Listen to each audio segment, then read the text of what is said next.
श्री स्वामी समर्थ। आज पौर्णिमेनिमित्त सत्यनारायणाची पूजा केली आहे। तर ही पूजा आणि आता मी पोथी वाचते, तर तुम्ही सर्वही ऐका।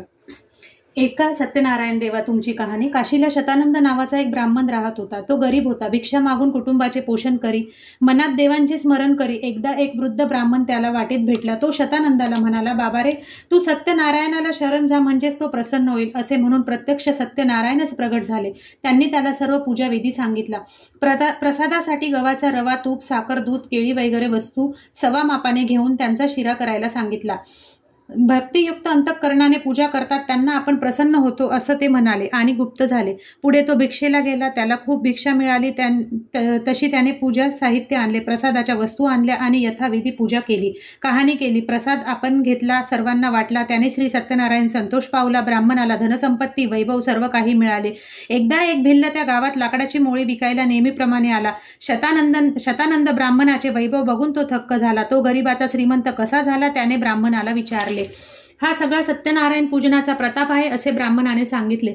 मग त्या ब्राह्मणाकडून माहिती घेऊन त्याने आपल्या घरी सत्यनारायणाची पूजा केली, तीर्थप्रसाद भक्षण केला, कथा ऐकली। त्याने त्याच्या मनाची इच्छा पूर्ण झाली। पुढे मणिपूरचा चंद्रचूड राजा श्री सत्यनारायणची पूजा समारंभपूर्वक करीत होता।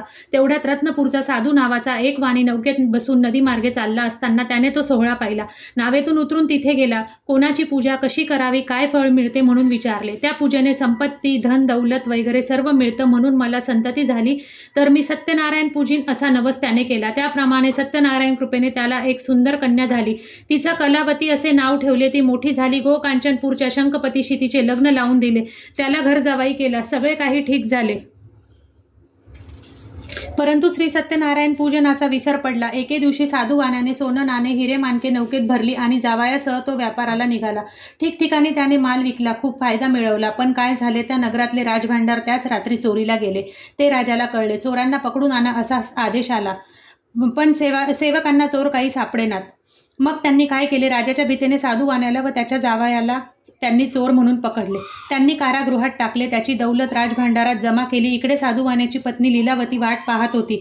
मुलगी कलावतीने शेजारी चाललेल्या श्री सत्यनारायण पूजनेचा तीर्थप्रसाद भक्षण केला आणि आपला पिता व पती सुखरूप परत आले तर आपणही श्री सत्यनारायणची पूजा करीन, असा मनी नवस बोलली।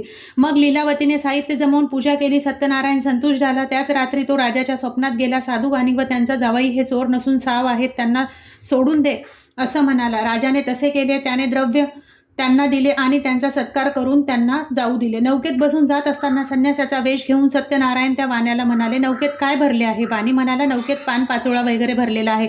देव म्हणाला, तसेच हो, तुझी वाचा खरी ठरो।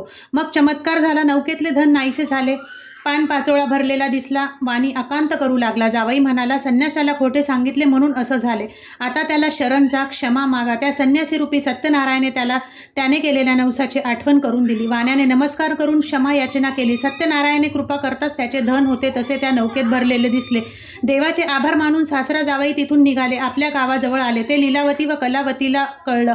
सत्यनारायणाची पूजा केली, परंतु आनंदाच्या भरात तीर्थप्रसाद न घेताच कलावती